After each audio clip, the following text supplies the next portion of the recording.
Greetings, everyone. Greetings, greetings. I am Nyoka Samuels-Gilchrist, your intuitive health and wellness coach. Today, we would like to talk about the link between holistic health, because we're always linking holistic health with something, right? And physical health through the eyes of an advanced practice certified nurse midwife. Today, we welcome Leatrice Gachette, a nurse practitioner and child of the pearl. Haiti in the house. Leatrice, Yeah. please give us a better view of who you are and how you do what you do. Hi, everybody. First, let me just say Happy Haitian Pride Month. Hey! So I am a certified nurse midwife based in Central Florida. I primarily work in hospital-centered birthing. So most of the births that I attend, well, all of the births I attend are at a hospital. I also see patients in the office as well during the prenatal part of pregnancy. And I also see women in general for all women's health issues. Um, Family planning, STD testing, preconception planning, menopause, everything that a woman needs, we can talk about. So, yeah. Thank you for a pristine introduction of who you are and what you do. So here we are creating an environment of authenticity when it comes to our health and wellness. Tell me some of the disparities that you see between our physical health as women and our wellness. Why or in what circumstances do you see that they don't align? I feel like the biggest clash that I've seen is the fact that women in general are not given the tools or taking the time to be given the space to learn and listen to their bodies Mm, at all. Like many things, most of the things that we learn about our bodies physically, about that part of our bodies, comes from movies, comes from what grandma said to your mom, who said it to your sister, just because grandma told her, but not because she experienced it for herself, or did any kind of checking into actual, information to see if that really applied to you. So I think the biggest problem is that this society has us so much out of our bodies that we don't know how to be in them. And we don't know how to sense when things are changing, how to recognize the different types of vaginal discharge during the different stages in ovulation, how heavy our flows are, what these different kind of cramps mean, the changes in mood that come. We just get told, oh, you're PMSing, so you're just going to be angry all the time, or emotionally volatile all the time. But we don't get told what things that can be used to help soothe that aspect when it's occurring, or how to better prepare for when that part of the cycle is coming, because we are cyclical creatures. Women are cyclical creatures. We go through phases like the moon, but not many. I have yet to meet a patient or a mother of mine where I have this conversation. They're like, yeah, I heard that before. They're always like, you know what, I never thought about it like that. And to get into the state of mind of respecting the cycle, not shaming the cycle, not hiding the cycle, not trying to stop the cycle, to a certain degree, but to actually shift in the energy space of acknowledging the cycle, respecting the cycle, and navigating your life within the cycle, so that as things come in life, we know where we are in the cycle to help us know how to manage ourselves with what we're experiencing in the world, kind of thing. So that is amazing. How you phrased the imbalance. We don't look at the moon. We don't look at the earth. We don't see how we are connected. mhm. So we don't take the time to sit inside of our bodies and nurture that connection. I Yeah. know personally for me, and I don't talk about this inside of the anthology that I co-authored, the Courageous Pursuit of Authenticity. I don't talk about this part, but in my experience of having to go through the process of going to the hospital after a stillbirth, it was very traumatic for me because the nurses at that time, they didn't tell me natural ways, the natural things that my body would experience or what I would go through naturally.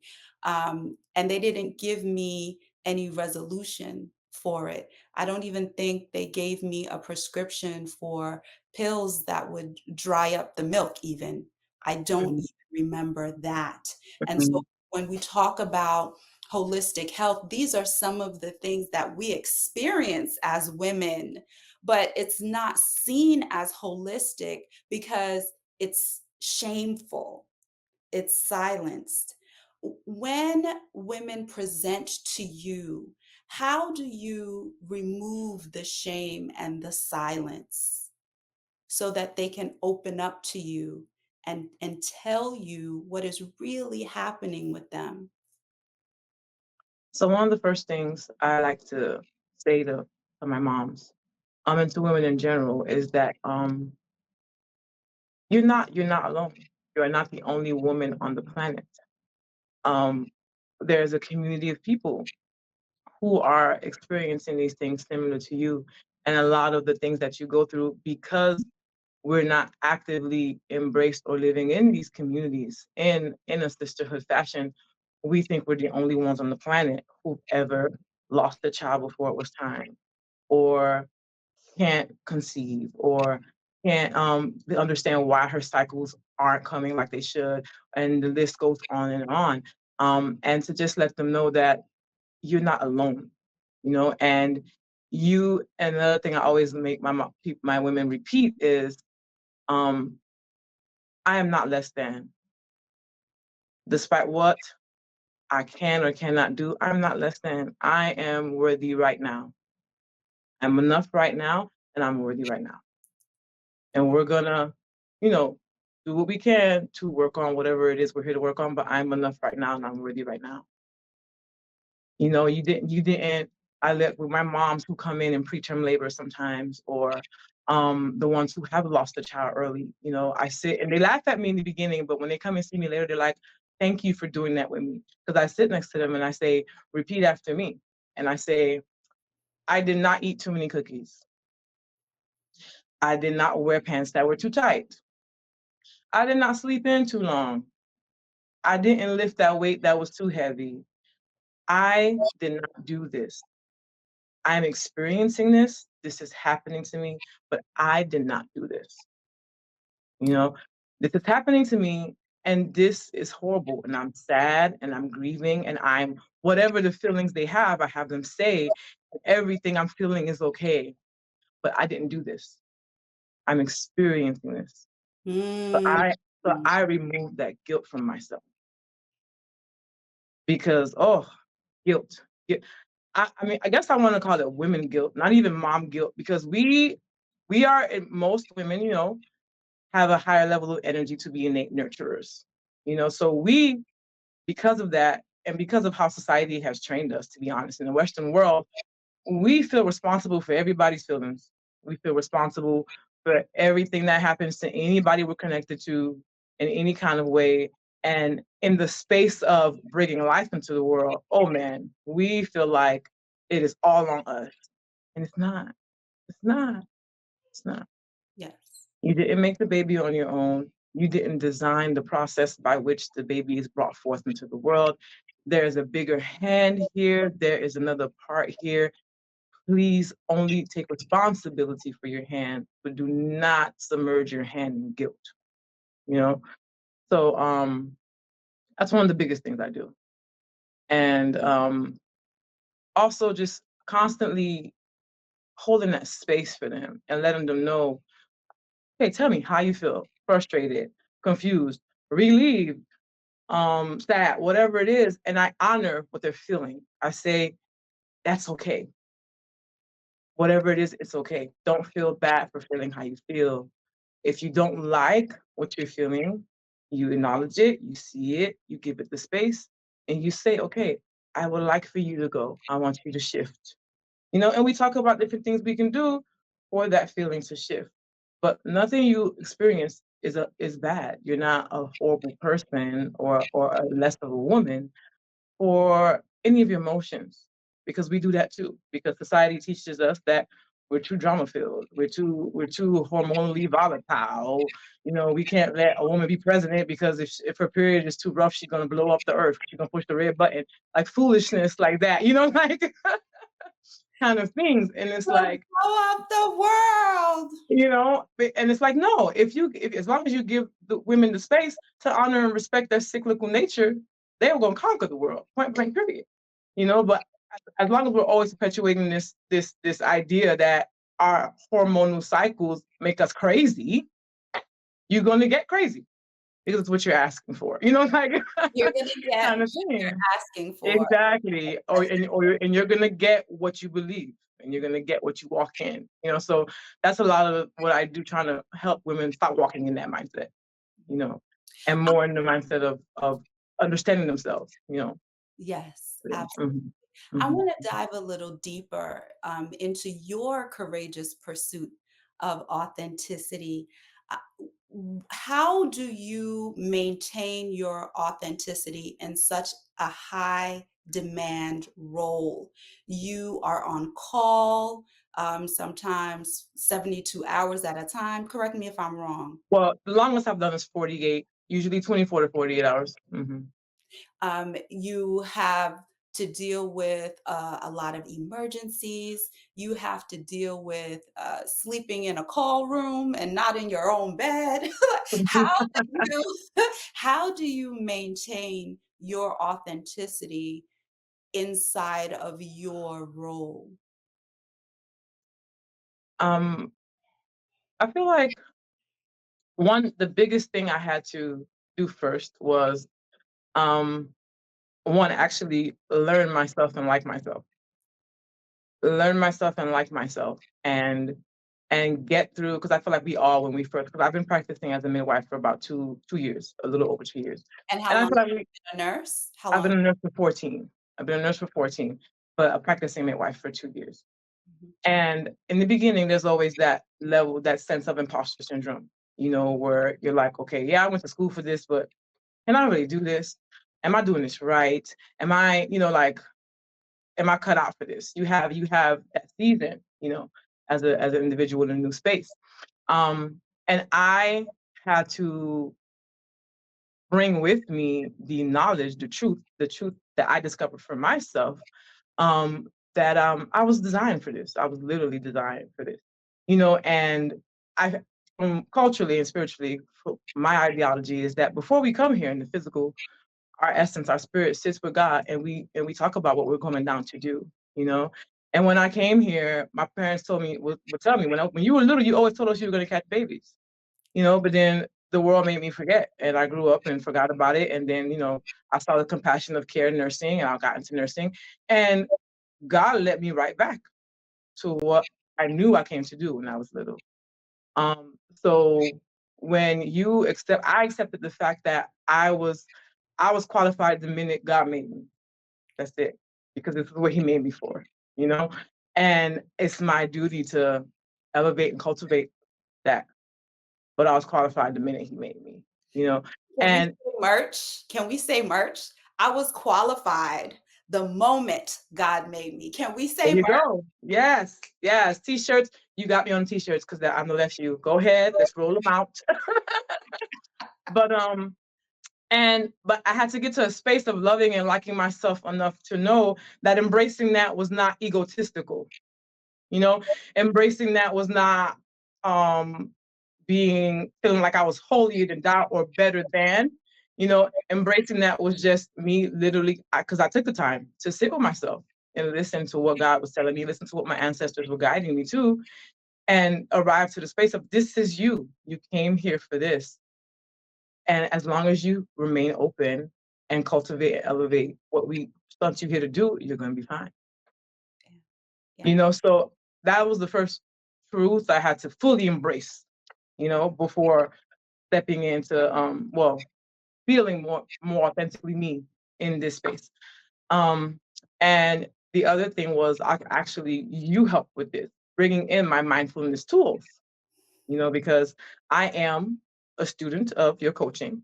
And we had sessions and we talked about, little ways to take, it doesn't have to be 5 hours or 1 hour, it can be 5 minutes, and bring in the things, the meditations, the mantras, the scents, the moments, to bring you back into your body, to ease that chaos with all of the busyness and the emergencies, and to bring you back within yourself so that you can go and do what you need to do for the people, kind of thing. So I go outside. Outside, I love nature. I love being outside. So sometimes literally the wind hits my face and I'm happy again.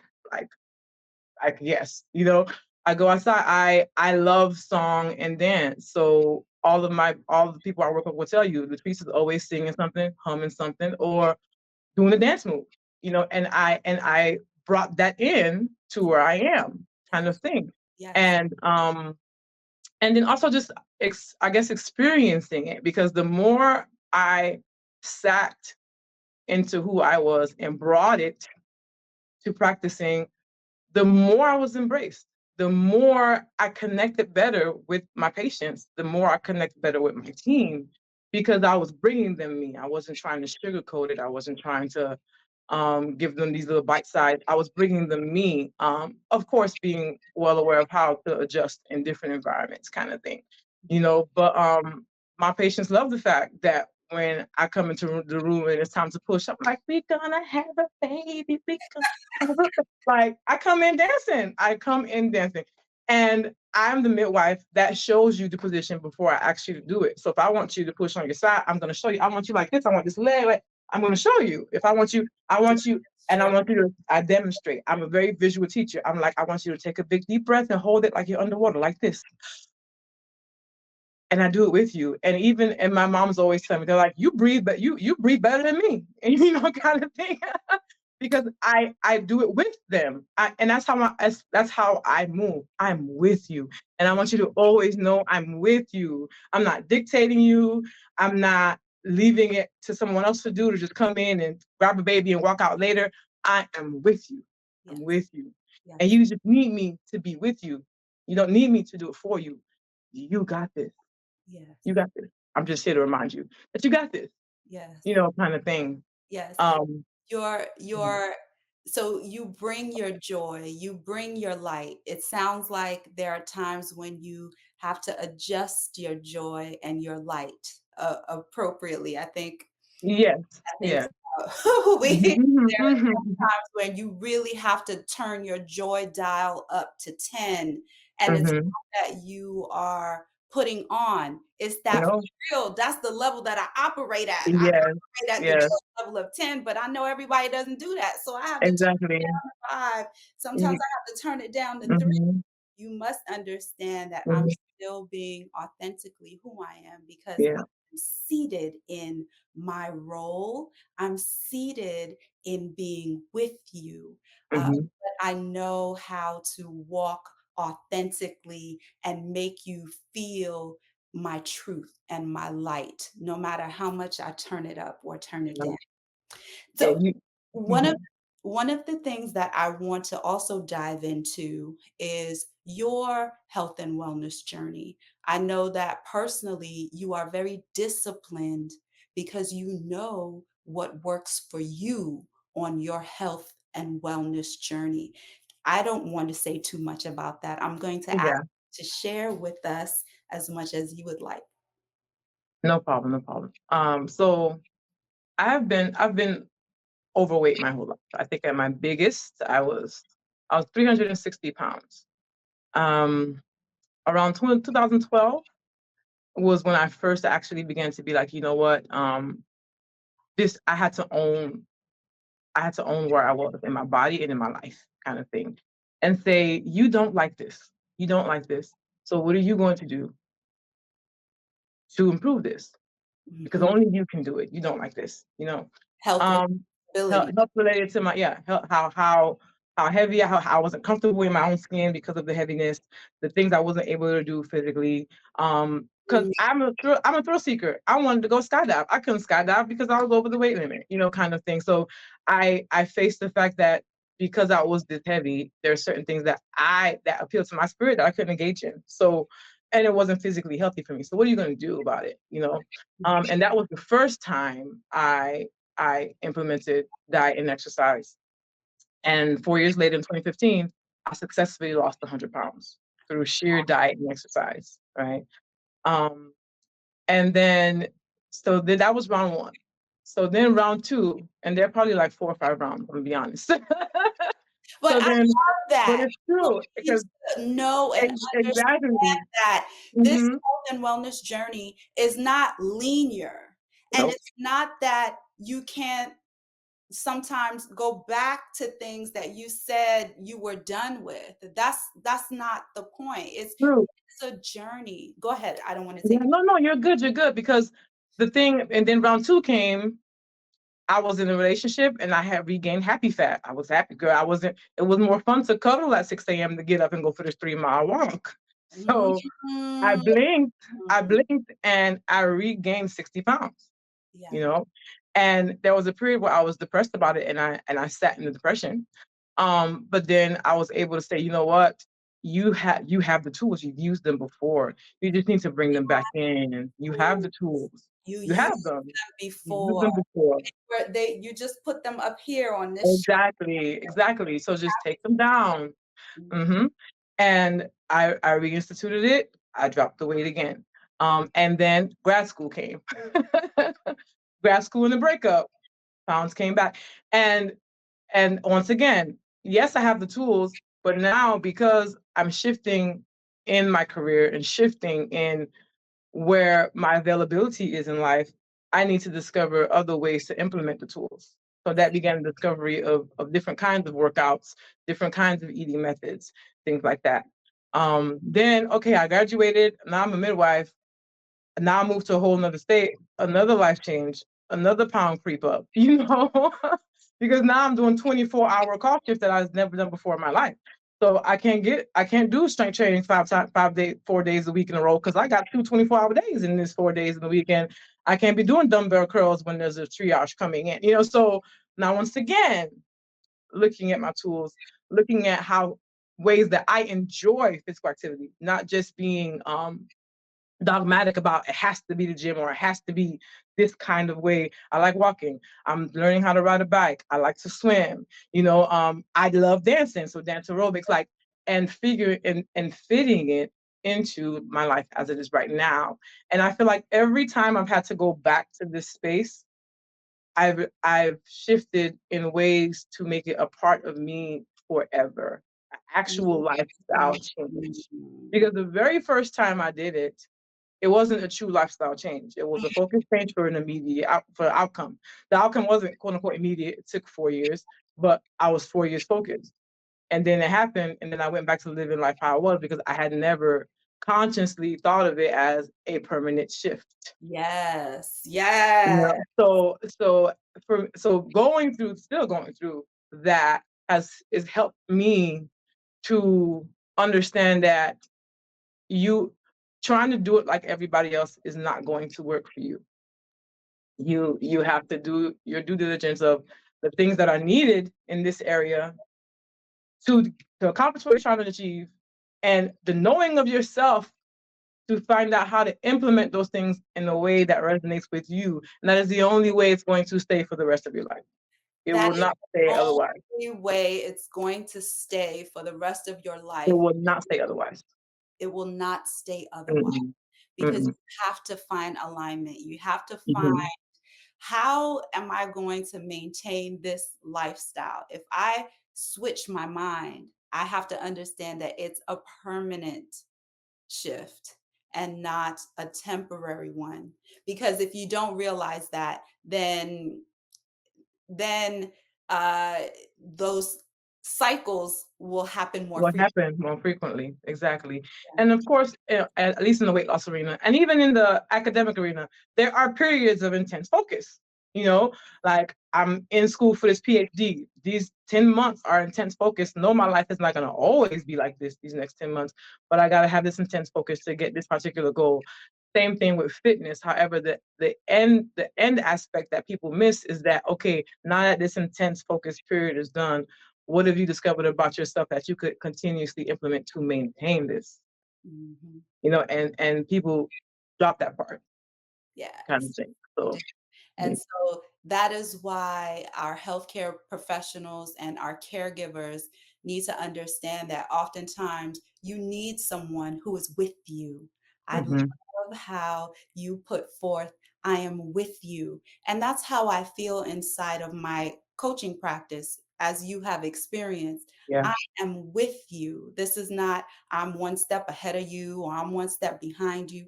I'm with you as you create your goals that align with you. I'm with you Mhm. as you try to implement them one by one.